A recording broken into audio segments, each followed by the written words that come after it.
Welcome back to the Two Blues podcast and to the latest instalment of Loan Watch, our weekly series focusing on the Chelsea youngsters on loan across the globe. And today we are going to be talking centre-backs. We are going to be talking specifically Trevoh Chalobah. It's been a big week for the centre-backs, for Enzo Maresca publicly coming out and saying how in love he is with Wes Fofana. And I think every Chelsea fan could tell you just how much potential, just how good Levi Colwill could be. So there are no doubts on the quality of those two.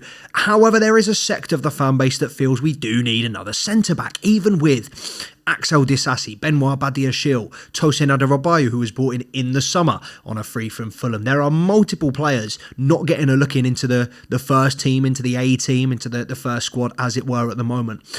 Is going to get another centre-back the best thing to do, particularly when we have players like Trevoh Chalobah out on loan? And look, the move in the summer did not surprise me, Trevoh Chalobah. I think when you look at it, when you take the whole team, the whole squad into account, you consider what Clearlake and Co had been doing with players like Ian Maatson, Conor Gallagher, who undoubtedly had huge futures, big potential futures ahead of them at Chelsea. But the pure profit is more important than that. And I think Trevoh Chalobah was always in that camp for me. I never really saw him as a player that would get an opportunity at Chelsea because of that pure profit margin that they were needing, to make up, essentially, needing to balance the books. Obviously, he ended up going on loan to Crystal Palace. I am fairly confident that there's no permanent clauses, no kind of, no stipulations in there that they could make the move permanent at the end of the year. However, I would be very, very surprised if it wasn't a case of get him a loan spell, this season, ready to shift him off next year.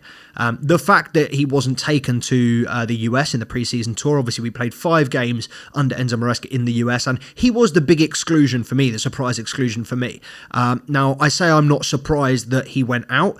I'm surprised and was surprised that he wasn't involved in the preseason tour, because I thought that would be our opportunity to give him a few games, let people see that he was still a very, very solid player, and then get some money for him. I think there were multiple clubs, both in the Premier League and out, across Europe as well, interested in him. The two that spring to mind, I think Nottingham Forest were linked with him quite heavily. And then even Bayern Munich, I think when Thomas Tuchel was the manager, I think he was linked with Trevoh Chalobah. And then even after then, they were considering going back in for him after they bought kind of Eric Dyer, Kim, I think Upamecano. I think there were a few centre-backs that weren't performing fantastically last season. So I felt like they might have I feel like Vincent Kompany, even when Vincent Kompany took over, they were still linked with him. But, as I said, in the Premier League and outside across Europe, there were multiple clubs interested in him. He ended up staying in the Premier League, which I think is the best situation for Chelsea, because it's one of, if not the best league in the world. The best situation for the player, because it's one of, if not the best league in the world. And also at Crystal Palace, he's going to be getting game time week in, week out. And also he's going to be playing alongside Mark Gehi, a player who he knows from his time at Chelsea. Chalobah's been at Chelsea since he was 9 years old. Mark Gehi is going to be a player he's going to be very familiar with. And they are starting, albeit, not the strongest, not the most polished centre-back pairing at the moment. They are improving on their performances so far. Trevoh Chalobah, I think in the first couple of games, he really looked off the pace. I was kind of quite surprised, and I kept quite quiet because, I didn't expect him. I didn't expect that much of a drop-off. But last few games, I think he was obviously, a big part of their win and clean sheet against Tottenham. Although they haven't, I don't think they've won since then. Drew at Wolves, scored at Wolves. He's had a big impact, and even losing at Fulham, I think he played quite well from what I saw from the highlights, from the extended highlights I watched.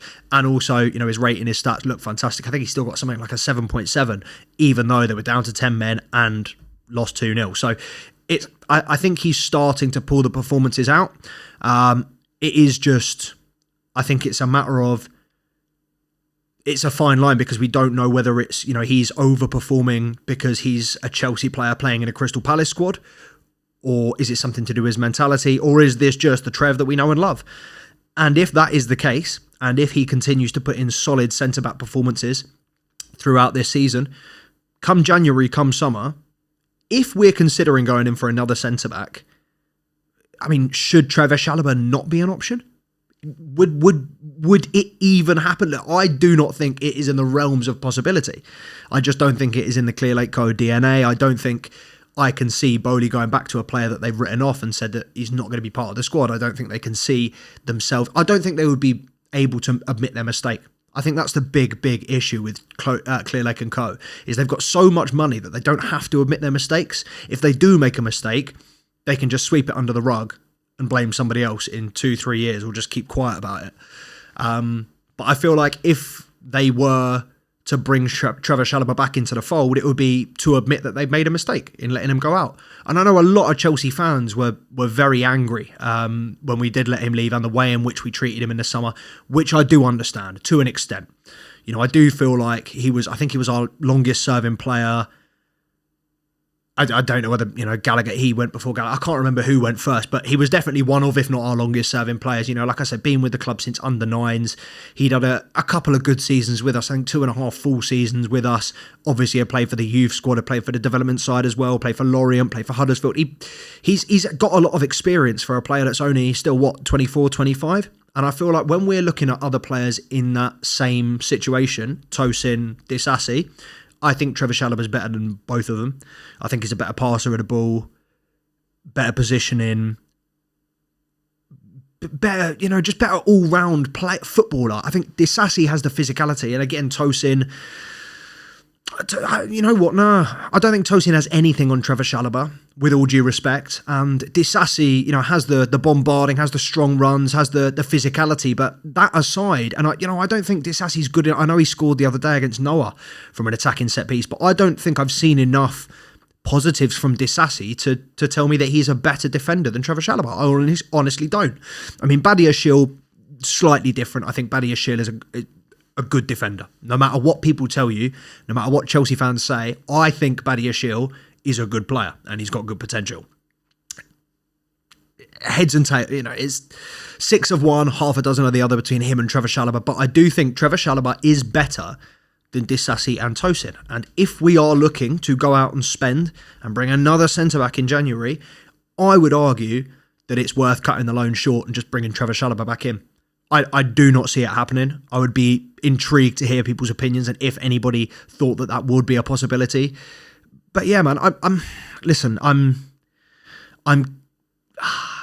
just want him to succeed at the end of the day. He's a Cobham Academy graduate. I just want him to do well. And I do feel like to sell him and then to bring somebody else in would be cutting our nose off to spite our face. It is very similar to, letting Conor Gallagher go and bringing Dewsbury Hall in.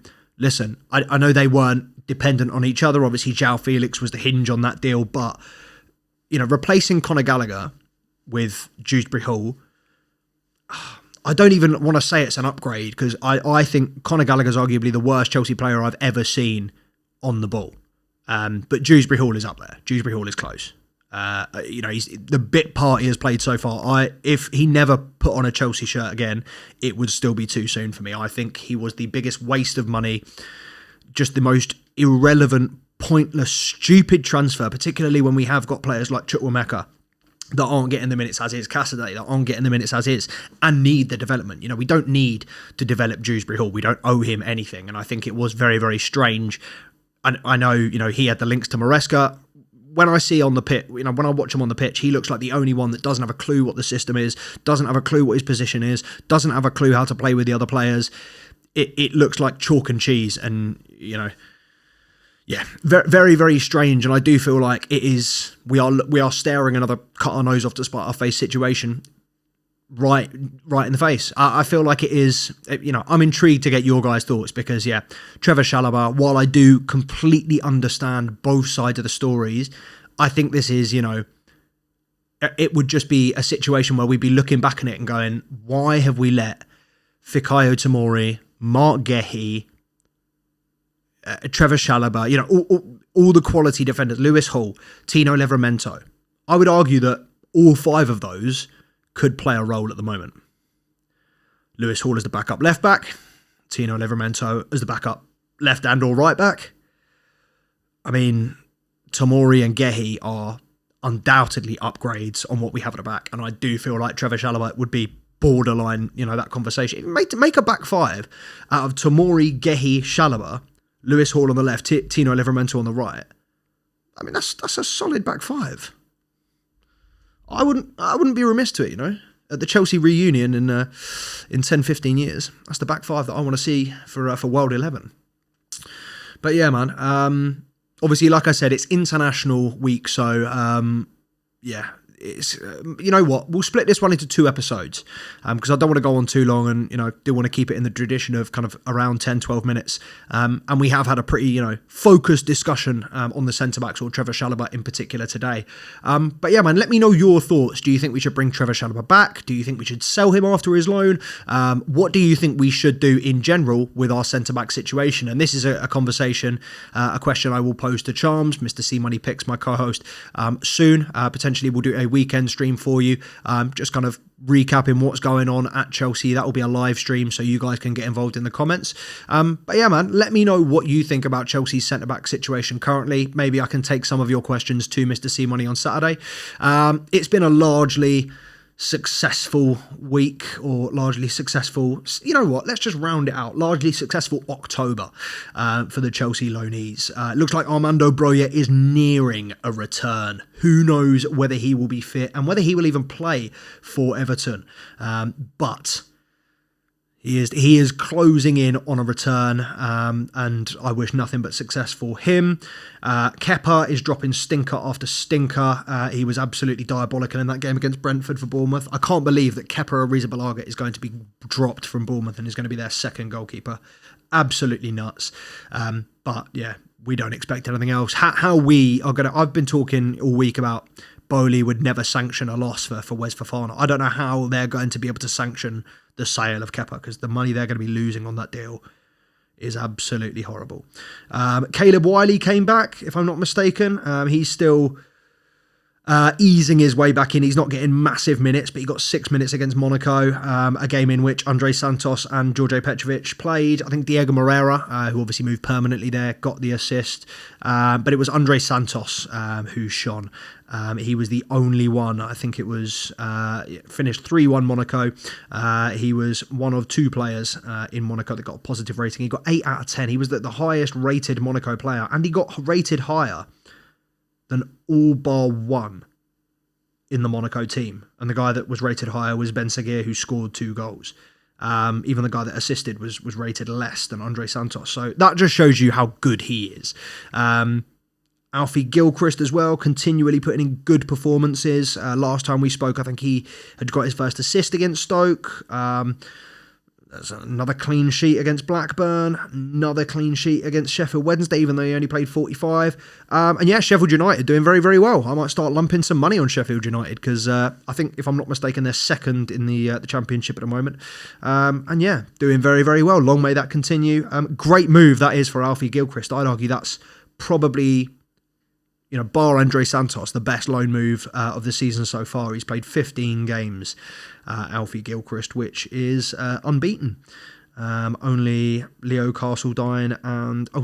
Teddy Sharman-Lowe's also played 15, but only Leo Castledine and Anselminho are at higher than 10 appearances this season, both on 12. The other one that we will just finish on very quickly, Estevao Willian. So he officially became, I can't remember the exact statistic, but he officially became the first, or the highest scoring 18-year-old Brazilian, I think it was, or the highest goals and assists, I think it was, because he broke the 20 barrier. He's now got the most goals and assists. He's got 12 goals, 8 assists. He grabbed another goal at the weekend. The kid is on fire. I've just bought 2 Palmeiras shirts. The sooner he gets here, the better. He's rumoured to be coming over at Christmas to meet the team, see the training facilities, get to know people. I can't wait. That media is going to be so wholesome. That is the content I am here for. And Estevao Willian, I haven't been this excited for a Premier League signing or for a Chelsea signing since probably Enzo Fernandez. But, I was gassed about Enzo Fernandez. We broke the bank last minute. That was just, that was dopamine. This is adrenaline. He is, the more I see, the more I watch, the more I hear, the more I love, the more we have so rarely had a flair player, had a creative, a skillful, someone that loves the game, a Joga Bonito, someone that just makes you fall back in love with the game. Obviously, Eden Hazard, probably the closest thing we've had to that kind of player. But yeah, man, he's no doubt he's got a massive future ahead of him. And yeah, the time cannot go quickly enough. I know it seems like the time just slips by at the moment, but you know what? The day at which Estevao Willian arrives at Cobham cannot arrive soon enough. But yeah, appreciate everybody that's tuned in. Make sure to like, comment, subscribe to the channel if you're not already. Like I said, let me know your thoughts on the whole Chalobah centre-back situation. We will be back. England are playing tomorrow night. And you know what? I don't normally do Nations League coverage, but we need to get the watch hours up. So I may well do something on the England game. It may be a watch-along. Maybe something else. I'm not sure. We will work it out. But either way, make sure to follow @2blues podcast on the Instagram, on the TikTok. Make sure to like, comment, and subscribe to the channel. And we will be back this weekend for some more live content with myself and Mr. C Money Picks.